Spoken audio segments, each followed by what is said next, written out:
High, এই কেকটার আজকের আমার অর্ডার ছিল ফুটবল থিমের কেক। তো আমাকে বলেছিল ফুটবল থিমের করে দিতে, তো আমি ফুটবল থিমেরই বানিয়েছি। কেকটা দিতে গিয়ে যে আমার সাথে এমন হবে আমি তো ভাবতেই পারিনি। যে বনুটা নেবে সে আমাকে SMS করেছিল যে দিদি তুমি কখন দেবে কেকটা।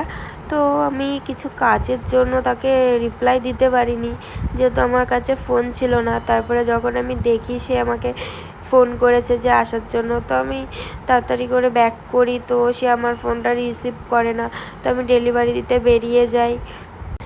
কেকটা দিতে গিয়ে তো আমি দাঁড়িয়ে রয়েছি কাস্টমারের বাড়ির সামনে, সে তো আমার ফোনটা রিসিভই করছে না। তারপরে যেহেতু আমি বাড়িটা একটু চিনতাম, তো ওদের বাড়িতে চলে গেছি। তো আমাকে বলছে দিদি সরি, আমি স্নান করতে গেছিলাম, এর জন্য ফোনটা ধরতে পারিনি। আমি বললাম ঠিক আছে।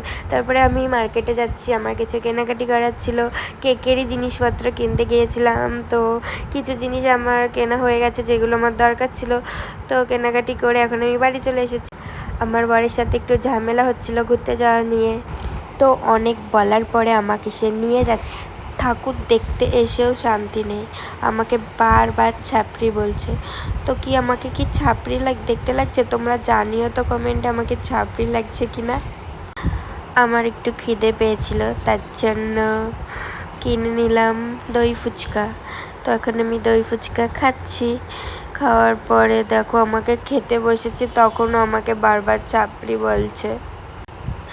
তো খাওয়া হয়ে গেছে, মোটামুটি ছিল খেতে। তারপরে কিছু প্যান্ডেল দূর থেকে দেখলাম, যেহেতু অনেক লম্বা লাইন ছিল। এখন আমরা হেঁটে হেঁটে যাচ্ছি নেক্সট লোকেশানে। চলে এসেছি আমরা, অনেকটা হাঁটার পরে আসলাম। তো আমি বলছিলাম কিছু ছবি তুলে দিতে, তো এখানেও ঝামেলা বেঁধে গেছে।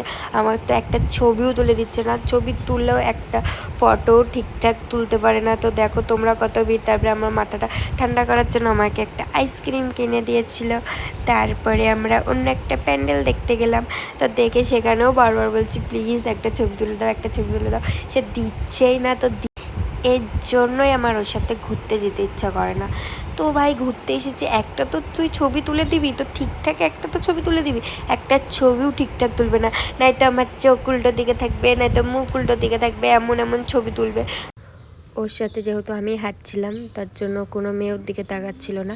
তার জন্য আমাকে বলছে তুমি আগে যাও। তো আমি অতটা পাত্তা দিলাম না ওকে, আমি একাই চলে যাচ্ছি। তারপরে আমি বললাম ওটা আমাকে কিনে দেবে। তো কিপ্টে বললো যে না, কিনে দেবো না। তোমরা যেই মন্দিরটি দেখছো, এই মন্দিরটি দেখে দক্ষিণেশ্বর মন্দিরটি বানিয়েছে। তো এখন আমরা বাড়ির পথে রওনা হচ্ছি। তো ভিডিওটা কেমন লাগলো সবাই জানিও। Tata, bye bye.